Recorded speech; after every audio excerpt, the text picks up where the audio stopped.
अस्सलाम वालेकुम वरहमतुल्लाहि वबरकातुहू। Paras novel by Nimra Ahmed. Lobby में मामूल की रोशनी और रौनक थी। दोपहर का वक्त था। लोग आगे पीछे गुजर रहे थे, बेफिक्र खुशबाश चेहरे। ऐसे में शायद सिर्फ उसी का चेहरा फिक्रमंद था, पुरतशवीश था, जो रिसेप्शन डेस्क से कहनी टिकाए खड़ा दूर रखी कॉन्फ्रेंस टेबल की सरबराही कुर्सी पे बैठी पारस को देख रहा था। पारस की लंबी मेज लॉबी के बिल्कुल सिरे पे थी और उस वक्त वहाँ एक ऑफिशियल लंच चल रहा था। पारस रिसेप्शन डेस्क के साथ खामोश खड़े फाइज की जायद मतोजा नहीं थी, जो मुसलसल उसको देखता बस एक ही बात सोच रहा था। वो शीशा उसके हाथ कैसे लगा, उसे कैसे पता चला कि उसका मालिक फैजान है। वो उसे जानती है, क्या वो जानती है कि फाइज से फैजान है? गुज़िश्ता 2 दिनों से उसके जहन में बार बार उभरते सवाल अब सर में दर्द करने लगे थे। उसे भाईजी के कत्ल का पारस के कातिला होने का सबूत नहीं मिल रहा था। उसके पास होटल के अहम कागज भी नहीं थे, उसके पास कुछ भी नहीं था। वो नाकाम हो रहा था।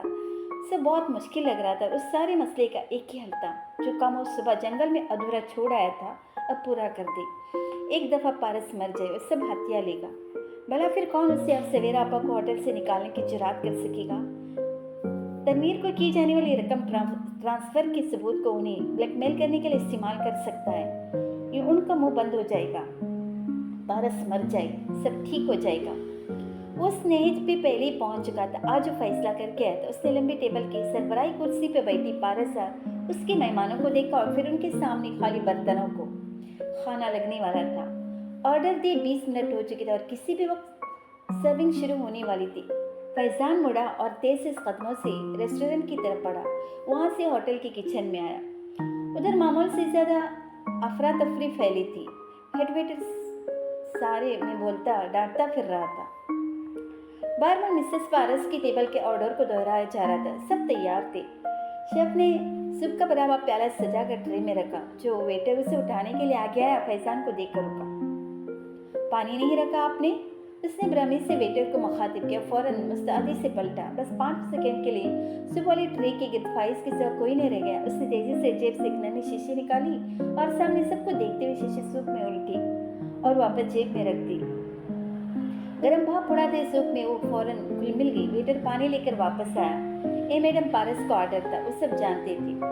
फाइज वहां से निकल आया। चंद लम्हों बाद वो रिसेप्शन डेस्क के साथ खड़ा था। पारस उसी तरह मुस्कुराकर रस्मी अंदाज में अपने मेहमानों से बात कर रही थी। बारी बारी वेटर्स आकर उनके सामने ऑर्डर रखने लगे। फाइज की निगाहें हर एक ट्रे को देखते फिर उनमें नफी का तासुर बढ़ता। पारस की खास सब्जी के सूप की ट्रे अभी तक नहीं आई थी। फाइज के चेहरे पर बेचैनी दराई। दिल धड़क रहा था। कामयाबी से चंद कदम दूर या किसी बड़ी तबाही से चंद गज करीब। वो कहाँ खड़ा था वो नहीं जानता था। मैं भाईजी की मौत का बदला ले रहा हूँ, वो खुद को कह रहा था, मगर उसका दिल अजीब से एहसास में घिराता था। फातिमा उसने वेटर को उस हरे सूप के ट्रे लाते देखा और बिल्कुल साकिन हो गया, जैसे कोई मरा हुआ आदमी सीधा खड़ा हो। वेटर ने ट्रे से सूप का प्याला सर्विंग डिश के हमरा पारस के सामने रखा। पारस ने नैपकिन गोद में बिछाते हुए हल्का सा थैंक्स का। लंच शुरू हो चुका था। सब अपनी छुरी काटे संभाल रहे थे। अलबत्ता उस वक्त सिर्फ सूप लिया करती थी। उसने सोया सॉस उठाई और उस सूप में चंद कतरे टपकाए, फिर चंद एक दूसरी सॉसेस डाली। सूप की सतह पर मुख्तलिफ रंगों के कतरे और धारे बिखरे थे। उसने सूप का चम्मच धीरे से अंदर हिलाया। सारे रंग मिक्स होते गए। हरा माया हल्के से गहरे रंग का हो गया। पारस सर झुकाए सुरमई हरे माया को देखते हुए जरा सा मुस्कुराई। ये मध्यम मुस्कुराहट अपने मेहमानों को दी जाने वाली पेशेवराना मुस्कुराहट से कतई मुख्तलिफ थी। उसमें उदासी भी थी, उम्मीद भी, दुख भी, डर भी और कोई खूबसूरत याद भी। वो धीरे धीरे चम्मच हिला रही थी। सारे रंग अंदर घुल मिल गए। सूप में तैरते टुकड़े गोल गोल घूम रहे थे। दरमियान में मंझधार सा बन रहा था। गोल गोल घूमता मंझधार। रिजवान हयात उस लंबी टेबल की सरबराही कुर्सी पे अकेले बैठे थे। उनके मेहमान लंच के बाद अभी अभी उठकर गए थे। वो सब्जी का सूप कब का खत्म कर चुके थे और अब नैपकिन से लब थपथपा रहे थे। वेटर्स आगे पीछे फिरते बर्तन उठा रहे थे। बाकी लोगों ने जी भरकर खाया था। अलबत्ता रिजवान के सामने सिर्फ सूप का खाली प्याला था। वो दोपहर में सिर्फ सूप लेते थे। नैपकिन रखकर उन्होंने सिर उठाया तो रिसेप्शन पे खड़ी वो बालियों वाली लड़की उन्हीं को देख रही थी। उनको देखता पाकर चीप कर नीचे झुक गई। फिर सीधी भी तो हाथ में एक पैकेट था। वो काउंटर की एक तरफ से निकलकर उनकी सिमत आ रही थी। रिजवान हल्की से मुस्कुराहट के साथ उसे देखे गए। सियाह कोट और अंदर भूरे गर्म स्वेटर में वो हमेशा की तरह बौखार लग रही थी। रिसेप्शनिस्ट मध्यम मुस्कुराहट के साथ चलती उन तक आई और झुककर पैकेट उनके सामने रखा। सर, तनवीर साहब सुबह में देकर गए थे, उनको शहर से बाहर जाना था, आप देख ली। थैंक्स पारस। रिजवान हयात ने पैकेट उठाकर खोला। पारस का चेहरा चमकने लगा। कोई कुछ न कहे, बस आपका नाम पुकार कर एक लफ्ज़ भी बोल दे तो कितना अच्छा लगता है। वो ऐनक लगाकर अंदर मौजूद कागज पढ़ने लगे। बैठ जाएं, खड़ी क्यों हैं? पढ़ते हुए उन्होंने कहा, थैंक यू सर, मगर अच्छा नहीं लगेगा। किसको? उन्होंने ऐनक के ऊपर से उसे देखा जो हाथ बांधे खड़ी थी। मेरे साथ ही रिसेप्शनिस्ट को। उसे लगेगा बॉस के साथ बैठकर मुझे तरक्की मिल रही है और अपने पड़ोसी की तरक्की किसी को अच्छी नहीं लगती सर। बादशाह बादशाह से चलता है, फकीर फकीर से। वो जैसे बेबसी से मुस्कुराई। रिजवान ने मुस्कुरा कर सर झटका।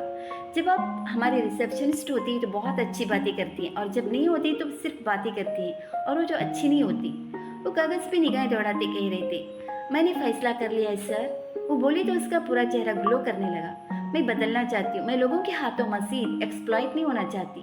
मैं मजबूत बनना चाहती हूँ ताकि आप शादी कर लें और वो घर आपको मिल जाए। वो तंज नहीं कर रहे थे, पूछ रहे थे। पारस ने मुस्कुरा कर निचला लब दांतों से दबाया। सर, मुझे इस घर से बढ़कर आपसे कुछ और चाहिए। वो एतमाद जो आप में है, मुझे वही मजबूती चाहिए।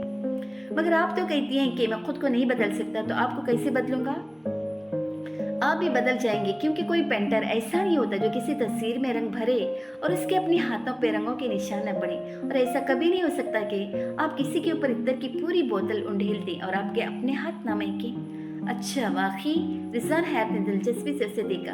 अगर आप बदलना चाहती हैं तो डरना छोड़ दें। चलें, छोड़ दिया। फिर अपने साथी रिसेप्शनिस्ट की परवाह न करते हुए बैठ जाएं। उन्होंने करीबी कुर्सी की तरफ इशारा किया। पारस के चेहरे पर मुस्कुराहट सिमटी। उसकी जगह हैजान ने ले ली। उसने एक मुतअस्सब निगाह रिसेप्शन पर डाली, जहां साथी लड़का कोई फ़ोन अटेंड करते हुए मुसलसल उन दोनों को देख रहा था। अगर आप नहीं बैठेंगे तो मैं उसको बुलाकर पूछ लेता हूँ कि उसको कोई मसला तो नहीं इस बात से। It's okay sir. वो तेजी से दाएं हाथ की कतार की पहली कुर्सी पे बैठ गई, फिर हिम्मत करके मुस्कुराई। आप जितना डरेंगे लोग आपको मज़ीद डराएंगे। जब डरना छोड़ेंगे तो लोग आपसे डरने लगेंगे। गलत बात पे खामोश रहना छोड़ दें। आपसे कोई गलत बात करने की हिम्मत नहीं कर सकेगा। बस अब आप जा सकती। आखिर आपको अपने साथी का गुस्सा भी तो सहना है। मैं उससे नहीं डरती। वो गर्दन सीधी उठाकर मजबूरन खुद पे तारी कर तफक्कुर से बोली और खड़ी हो गई। वो तो मैं देख रहा हूँ। वापस कागजात की जारी मतोजा हो गई। पारस धड़कते दिल के साथ वापस अपनी जगह पे आई तो साथी लड़का जो अब कीबोर्ड पे कुछ टाइप कर रहा था तेजी से उसकी तरफ मुड़ा। रिजवान साहब, तुमसे क्या कह रहे थे? कुछ नहीं। पारस सर जगह अपने पर्स को खंगालते बोली। मगर तुम उनके साथ बैठी थी। पारस ने आंखें बंद की, गहरी सांस अंदर उतारी, फिर आंखें खोलकर गर्दन उठाकर उसे देखा। वो तुम्हें जॉब से निकालकर किसी और को रिसेप्शन पे रखना चाहते। मुझसे पूछ रहे थे कि ऐसा करें या नहीं। मैंने कहा न करें। ये लड़का बहुत अच्छा काम कर रहा है, बस यही बात थी। वो संजीदगी से कहकर अपने कंप्यूटर पर झुक गई। वो हक्का बुक्का उसे देख रहा था। गोल गोल घूमता मंझदार अब साकिन हो रहा था। पारस ने सूप को हिलाना तर्क कर दिया था। उसकी मुस्कुराहट अब सिमट कर महज और जर्दगी का निशान रह गई थी। आंखों में, दिल में बस एक तकलीफ। उसने भी इख्तियार से उठाकर रिसेप्शन डेस्क को देखा। वहाँ पे वही लड़का आज भी कोई फ़ोन अटेंड कर रहा था। साथ काउंटर पे कहीं रखे फाइज खड़ा था। पारस हल्का सा मुस्कुराई। फाइज जवाबन बदख्त थकान से मुस्कुराई, जैसे वो मुस्तरब और नाखुश हो। पारस अपनी सूप की तरफ मुतवज्जह हुई। लोग खुद चले जाएं, तभी अपने असरात, अपनी आदत हमारे इर्द गिर्द शब्द कर जाते हैं। इस सूप भी उसके रूट मैप का एक साइन बोर्ड था। फाइज ने धड़कते दिल से उसे देखा। उसके लब इस तरह के अंदाज में पीछे हुए थे। उसने कहनी काउंटर से हटा दी थी। वो अब किसी और तरफ नहीं देख पा रहा था। पारस ने चम्मच भरा और लबों के करीब लेकर आई। कुछ नखियों से उसे काउंटर पे हरकत का एहसास। उसने फाइज को अपनी जानिब आते देखा। चम्मच ने भी उसके लबों को छुआ ही था कि स्टॉप। वो तेजी से उसके सर पे पहुंचा और उसका चम्मच वाला हाथ पकड़कर परे किया। पारस का हाथ मुड़ा, सूप छलक गया। वो शॉक रहेगी। बाकी लोग भी उसे देखने लगे। मैम, आई एम सॉरी, मगर उसका हाथ छोड़कर हाँफते हुए बोल रहा था। मगर जब वेटर ला रहा था मैंने देखा इसमें कोई कीड़ा गिरा था और फिर बाहर निकल आया। I am sorry. उसने दोनों हाथ उठाकर सबसे माजरत की। मत पी, ये खराब हो चुका है, सॉरी। उसने सूप का प्याला उठा लिया, फिर सबसे माजरत की और तेजी से वहां से चला गया। अलबत्ता अब उसके चेहरे पर जरा सुकून था। परस हक दुख बैठी थी, दिमाग जरा काम करने के काबिल। उसने बदख्त मुस्कुराकर तमाम लोगों को देखा जो खाना छोड़कर बैठे थे। उसने माजरत की और कोई और जिक्र छेड़ दिया। चंद लम्हों में माहौल नॉर्मल होने लगा। अलबत्ता वो खुद गाय बगाए परेशानी से रिसेप्शन पे नजर डाल लेती थी। फैज अब वहाँ कहीं नहीं था। शकील लाउंज के सोफे पे टांगे लंबी किए बैठा टीवी देख रहा था। साथ में खूबसूरत क्रिस्टल प्लेट में रखे खुश्क मेवों से भी इंसाफ कर रहा था। फिरोज समाई किचन से निकली तो उसे देखकर फिक्रमंद नजर आने लगी। मैं उसके सामने आकर बैठ गई और बोली, शकील तूने आगे का क्या सोचा? सोचना क्या है, जो जहन में था बता दिया। बताने से याद आया, 1000 होंगी तेरे पास? उसने उस प्लेट के बादाम के खाने में से मुट्ठी भरी और मुंह में रखते हुए पूछा। मेरे पास कुछ नहीं हो, कुछ देती कब है? फिरोज समाई की जान जल गई। पहले भी तो नहीं देती तो तू खुद ले लेती थी, अब क्या हो गया है? पहले वो रिजवान हयात की बीवी नहीं थी, बेवा। उसने अब 2 उंगलियों से किशमिश उठाते हुए तस्दीक की। अब मैं उसके मुंह नहीं लगना चाहती, मगर उसके तालों में चाबी तो अब भी तो लगा सकती है अम्मी। शकील सीधा होकर बैठा और संजीदगी से माँ को देखा। चुप कर। फरीसा माई ने घबरा कर इधर उधर देखा और फिर शकील को, ले खा और सो जा। उसके लॉकर्स किधर होते हैं? शकील ने क्रिस्टल की ड्राई फ्रूट प्लेट उसकी तरफ बढ़ाई। फरीसा माई ने तशवीशदा निगाह से उसे देखा। गोल प्लेट में क्रॉस लगाकर 4 खाने बने थे। हर खाने में मेवे थे, बादाम, अखरोट, किशमिश और काजू। तमाम खुश्क मेवाजात आधे आधे बच्चे थे। उनके खानों में क्रिस्टल की जमीन नजर आ रही थी। धुंधला क्रिस्टल जो मुनाकस भी करता और आर पार भी दिखाता। फरीसा माई की निगाहें क्रिस्टल की सतह पे जम गई। अनमिट कहानियां एक दफा फिर उभरने लगी थी। कमरे का दरवाजा आधा खुला था। शकील ने आवाज देने का सोचा, फिर इरादा तर्क करके अंदर झांका। सामने का मंजर देखते उसकी आंखें अचंभे से फैले। फरीसा माई जमीन पे बैठी अलमारी के निचले खाने से कुछ तलाश कर रही थी। तलाश काफी देर से जारी थी क्योंकि सारी अलमारी का सामान बाहर बिखरा था। अम्मी, फरीसा माई डर कर पलटी। उसे देखते उसकी उड़ी रंगत बहाल हुई, जैसे सांस में सांस आई। तूने तो मुझे डरा ही दिया था। उस सोने के झुमकों वाले कानों के पीछे दुपट्टा उड़स कर दोबारा अलमारी की तरफ मतवजा हुई। शकील ने हैरत से सारे में नजर दौड़ाई। तू क्या कर रही है पारू की अलमारी में? और पारू किधर है? साथ ही आसपास देखा। वो ट्यूशन सेंटर गई है, मौका अच्छा है, उसके आने तक मैं उसके संदूक की चाबी ढूंढ लूंगी। फरीसा माई के हाथ और ज़बान मुसलसल चल रही थी। शकील ने उलझन से उसे देखा, तभी चारपाई पर रखा छोटा सा संदूक नजर आया जिसको नन्हा सा ताला लगा था। इसमें क्या है? पारू की माँ का जेवर है, उसने अपनी बहन के पास रखवाया था। कल वो एबटाबाद से आई थी तो पारू को दे गई है। अच्छा, वो पारू की खाला इसलिए आई थी? शकील ने साथ ही संदूक उठाया। छोटा सा ज्वेलरी बॉक्स उसने हिलाया। अंदर चीजें छन छन बची। मिल गई। फरीसा माई की फातिहाना पुकार बुलंद हुई। थकावट मगर खुशी से मामूर पुकार। और नन्ही सी चाबियों का रिंग लिए पलटी और संदूक शकील के हाथ से झपटा। तू जेवर का क्या करेगी? चुप तो कर। उसने ताला खोला, ढक्कन उठाया। अंदर सोने की चमकनी आंखें खैरा कर देखो कि एक हाथ 2 बंदी और 2 कड़े थे और बहुत भारी भी न थे, मगर पीले रंग की उस हाथ की शक्ल ही दिल बांध दिया करती है। तो बाहर देख, वहाँ आ न जाए। उसको दरवाजे पे पहरा देने का कहकर फरीसा माई जल्दी जल्दी जेवर निकाल कर अपने दुपट्टे पर रखने लगी। फिर उसने दुपट्टे के पल्लों के कोने पर बांध कर पोटली बनाई। आखिरी गिरा दी और ले खाना। शकील की आवाज़ पर चौंकी। फिर बददिली से नफ़ी में सर हिलाया। मुझे नहीं पता वो पैसे किधर रखती है। कमरे में शायद कोई लॉकर हो। शकील उठ खड़ा हुआ। वो जानती थी वो क्या करने जा रहा है। सुबह अधूरी छोड़ दी और खुद भी उसके पीछे चली आई। परेशानी, तजस्सुस, लालच सब गुडमुड हो गया। पारस के कमरे में खामोशी और नीम तारीकी थी। शकील ने बत्ती जलाई और फिर अलमारी के एक करके सारे पट खोले। निफासत से टंगे कपड़े, तह लगी शॉल्स, जूते, सब सिर्फ एक नज़र में ही सारी अलमारी सामने आ गई।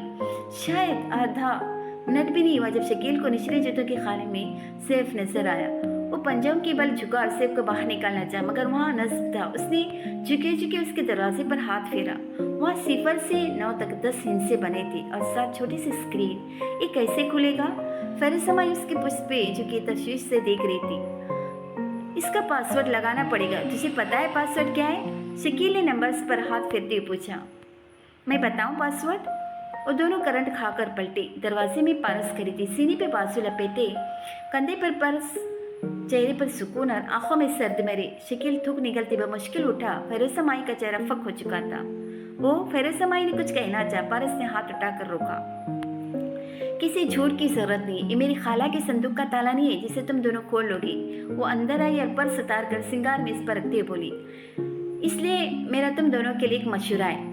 ग्लासेस मेज पर रखकर वो पलटी और शकील के सामने आकर उसकी आंखों में देखकर सख्ती से बोली, ये मेरा घर है, अगर इधर रहना है तो इंसानों की तरह रहो, वरना तुम्हारा सामान उठाकर बाहर फेंकने में मुझे 5 मिनट भी नहीं लगेंगे, समझे? तुम सीधे तरीके से पैसे दे दो तो मुझे उंगलियां टेढ़ी नहीं करनी पड़ेंगी। वो संभल चुका था, इसलिए खबासे से मुस्कुराकर बोला, एक पैसा नहीं दूंगी, जो करना है कर लो, नो गेट आउट। उसने उंगली से दरवाजे की तरफ इशारा किया। शकील ने कॉलर झटका, मुंह में मुस्कुरा कर कुछ बोला और बाहर निकल गया।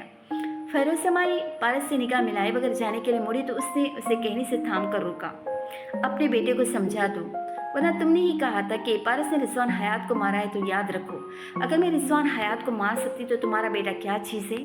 उंगली उठाकर तहबिया करते हुए बोली तो बेक वक्त फैरोसमाई के चेहरे पर कई रंग आकर गुजरे, मगर वो कुछ कहे बिना बाहर निकल गई। शकील अपने कमरे में बैठ के सिरे पर बैठा था। फैरोसमाई ने अंदर कदम रखा तो उसने सिर उठाया। ये तो वाक के लिए गई थी, इतनी जल्दी कैसे आ गई? फैरोसमाई जवाब दे बिना करीब आई और शकील का चेहरा सगौरे से देखा तो ठीक कहता था, अगर जिंदा रही तो रिजवान हयात की तरह तुझे भी मार देगी नागिन, यानी तुम मेरे साथ है अम्मी। आखिर शकील के चेहरे पर सुकून अमीज मुस्कुराहट उभरी। फैरोसमाई ने सर हिला दिया, नफी में नहीं असबात में। वो बेड पर चित लेटा था, बेड को सीने तक डला था और वहरान आंखों से छत को तक रहा था। कमरे में अंधेरा सा था। चौखट पे खड़े शख्स का पहले हौला नमूदार हुआ, फिर उसने लाइट जलाई तो बिस्तर पर लेटा फैजान चौंका। फैजी, ऐसे क्यों लेटे हो? तबीयत तो ठीक है? सवेरा आपा आ गए हैं और उसकी पेशानी छुई। ठीक हूँ, बस थक गया था। सीधा होकर उठ बैठा और दोनों आंखें मली। बहुत देर अंधेरे में रहने के बाद एकदम ढेर सारी रोशनी यूं ही चंद लम्बे के लिए बसारत को छुट्टियाँ देती है, मगर फिर जैसे जैसे आंखें आधी होती हैं हर शे वाजिया नजर आने लगती है और दिल मजीद बोझल हो जाता है। अब इधर कैसे? किसी ने देख लिया तो? उसने पल के सकेड़े सवेरा आपा को देखा जो अब सामने कुर्सी पे बैठ गई थी। पारस ऑफिस में, मुझे बाकी किसी का खौफ नहीं, मगर तुम इतने बुझे बुझे क्यों लग रहे हो? यूं ही। फैजान ने फिर सर झुका दिया और रात से ही लेटा था। अब सुबह हो चुकी थी। उसके चोगर सभी तक पैरों में थी। गुज़िश्ता रोज वाला इस्तराबी चेहरे पे था। तनवीर भाई का फोन आया था, बता रहे थे कल तुमने पारस का सूप उलट दिया। उसका इतना ख्याल कब से होने लगा तुम्हें? वो खफा और मशकूक भी। फैजान ने थकी थकी निगाह से सवेरा आपा को देखा। क्योंकि मैं बहुत कुछ हो सकता मगर कातिल नहीं। मैं उसे कत्ल करना चाहता था मगर नहीं कर सका। फैजी मजीद कुछ बोल न सके। हाँ, उसने भाई जी को कत्ल किया है। हाँ, उसने हमसे भाई जी को छीना है, मगर मैं उसे कत्ल नहीं कर सकता। मुझसे ये नहीं हुआ। वो सिर दोनों हाथों में गिराए थकावट से कह रहा था, तुम अपने मकसद से हट रहे हो। याद है तुमने यहाँ आने से कबल मुझसे वादा किया था कि जब तुम यहाँ से जाओगे तो पारस इधर नहीं होगी। वो बेचैनी से तेज तेज बोल रही थी, जैसे बटेड़े के आगे से हट जाने वाले बच्चे की उंगली पकड़कर उसे जल्दी जल्दी ट्रेन के सामने लाने की कोशिश कर रही हूँ। मगर मैं क्या करूँ? मैं उसको मार नहीं सकता। मुझे अब भी शक है कि वही भाई जी की कातिल है, मगर मैं उसके साथ वो नहीं कर सकता जो उसने भाई जी के साथ किया। मैं किसी से यूँ जीने का हक नहीं छीन सकता। हम कानूनी कार्रवाई कर रहे हैं ना, क्यों बहुत नहीं है? सवेरा आपा ने अफसोस से उसे देखा। हो तो तुम भाई जी के भाई, उसने तुम्हें भी उनकी तरह मशहूर कर दिया, मगर याद रखना मैं तुम्हें भाई जी वाली गलती नहीं करने दूंगी। अब बात को किस तरफ लेकर जा रही है? मुझे उसकी शक्ल से कोई लेना देना नहीं है, वो बुरा मान कर बोला। मगर सवेरा पर नफी में से हिलाती उठ खड़ी हुई। तुम बुज़दिल हो गए हो फैजी। हस्बे तवक्का उसका चेहरा सुर्ख हुआ। मैं बुज़दिल नहीं हूँ, मैं सिर्फ और किसे कहते हैं बुज़दिली? तुम अगर अपने बाप जैसे भाई के कत्ल का बदला नहीं ले सकते तो तुम अपने मर्द होने पर लानत करना। वो गुस्से में कहकर तेजी से बाहर निकल गई। फैजी जब करता उनको देखता रह गया, फिर बेख्तियार बेबसी गुस्से से बेड पर जोर से मुक्का मारा। Damn it. फिर खिड़की में आ खड़ा हुआ तो देखा दूर जंगल में पारस चलती जा रही थी। वो खामोशी से उसे देखता रहा। कैनवस शूज पहने तेज से चलती वो दरख्तों के बीच से गुजर रही थी। बाल ढीले जोड़े की शक्ल में बंधे थे और चेहरे पे मध्यम से मुस्कुराहट थी। सुबह की ताज़ा हवा यहाँ फूलों के ऊपर से बहकर उसके कदमों में गिर रही थी। खूबसूरती दर खूबसूरती। उसने हल्का सा स्वेटर पहन रखा था जिसकी जेबों में हाथ डाले मगन सी कदम उठा रही थी। हर दरख्त हर पत्ते पे एक याद रकम थी। वो जब भी तना होती यादों का रोड में फिर से खुलने लगता। एक दरख्त के सामने बेख्तियार रुकी, फिर उसके एक तने पे हाथ फेरा। वहाँ चाकू से एक तारीख खुदी थी, 7 माह कबल दिसंबर की तारीख। पारस की आंखें गुलाबी पानी में डूबने लगी। उसने उंगलियों से हिस्सों को छुआ। हर अदद साफ था, हर लकीर, हर दायरा सब वाजिया था। फिर भी उसकी आंखों की धुंधलाहट में वो धुंधला पड़ता गया। उसने चपक कर पलके खोले तो दरख्त का तना साफ था, उस पर कुछ न लिखा था और उसी तरह उसके सामने खड़ी थी और उसने घुटनों तक आता ओवरकोट पहन रखा था और बाल खुले थे। हाथ में चाकू था जिसकी नोक को तने पे रखे वो कुछ लिखने का सोच रही थी। एकदम चौंक कर पलटी।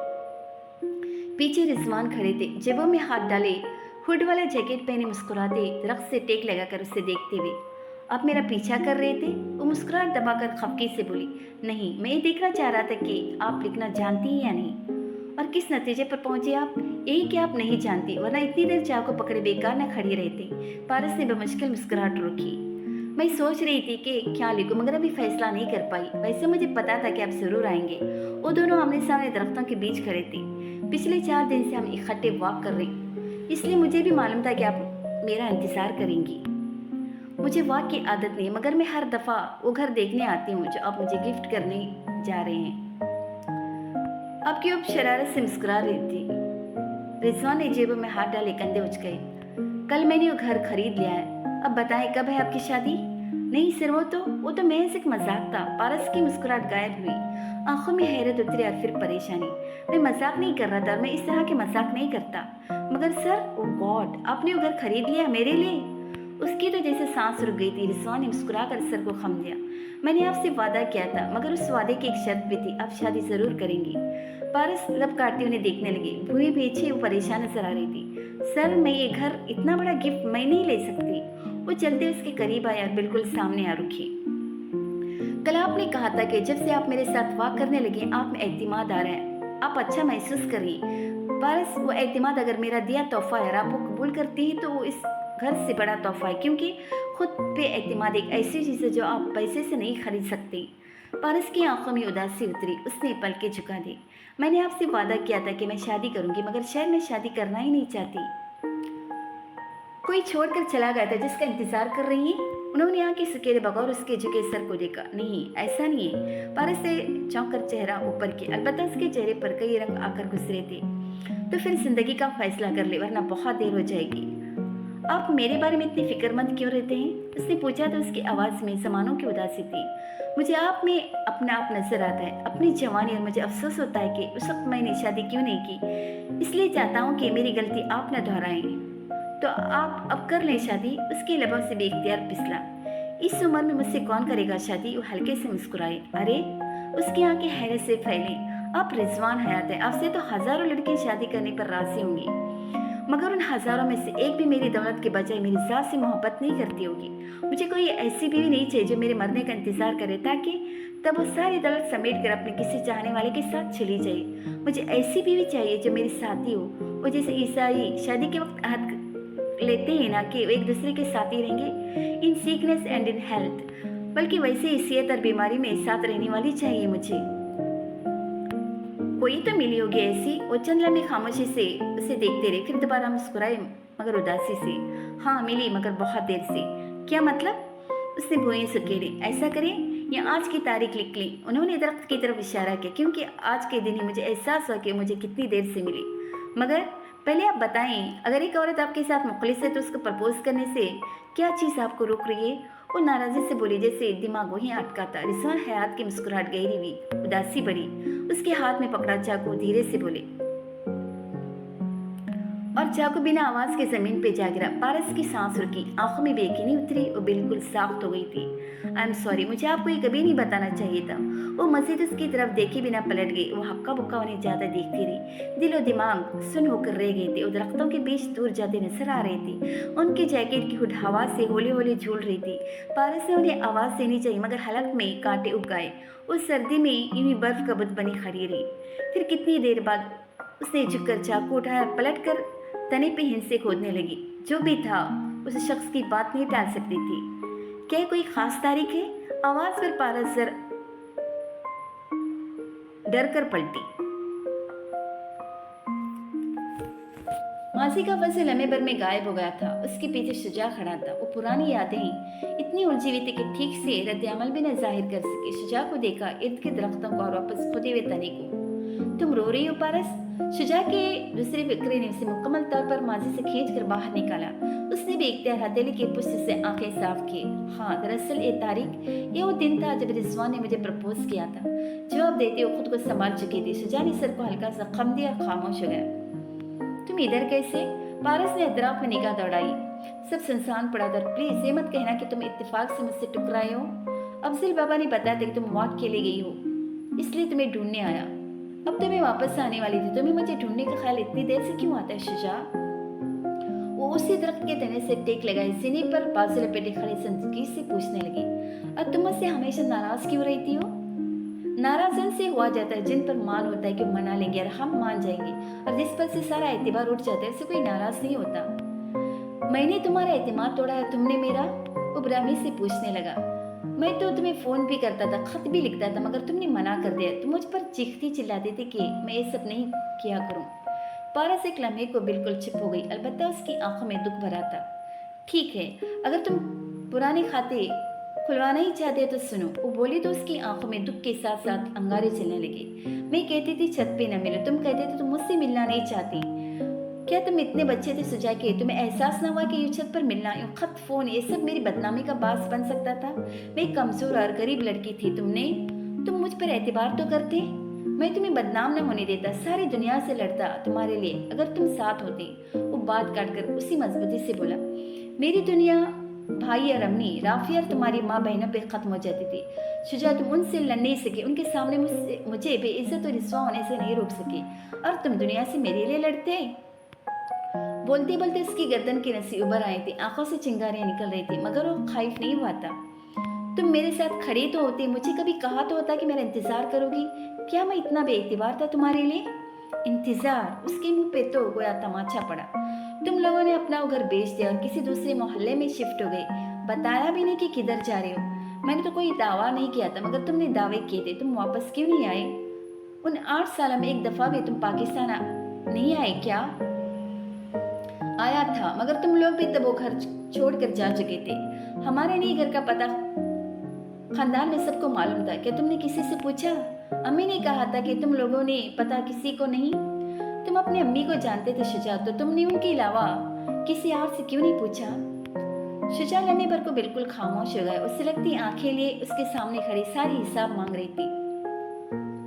सच तो यह कि मैं ताई को भी जानता था, इसीलिए कुछ बनकर आना चाहता था ताकि ताई मुझे इनकार न कर सके। ये तो वो है जो तुमने अपनी ताई के लिए किया। तुमने मेरे लिए क्या किया, मुझे वो बताओ। पारस से चकरा गया था। मैं आया था जब मुझे लगा मैं किसी काबिल हो गया हूँ, तो मैं तुमसे मिलने मिर्री आया था। मैंने तुम्हारा मेरी का पता तक ढूंढ लिया था, मगर जब मैं आया तो तुम शादी कर चुके थे, वो भी एक अमीर बूढ़े से। मैंने तुम्हारे लिए किया कि तुम्हारी जिंदगी डिस्टर्ब किए बगैर अपने दिल पर पत्थर रखकर वापस चला गया। तुम तब आई जब अम्मी ने तुम्हारी खाला को फोन करके बताया कि पारस ने रॉयल होटल के मालिक से शादी कर ली। तब तुम्हारी खाला ने बताया कि शुजा 3 दिन बाद पाकिस्तान आ रहा है। अगर तुमने मेरे लिए कुछ करना होता तो एक खबर अपनी खाला से सुनकर खामोशी से बैठ जाती, या कि पाकिस्तान आने के तीसरे रोज ही मिर्री आ जाती।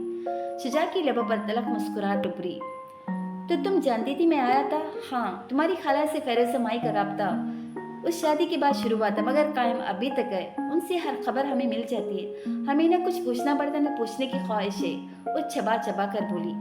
आंखें अभी तक जल रही थी और जला रही थी।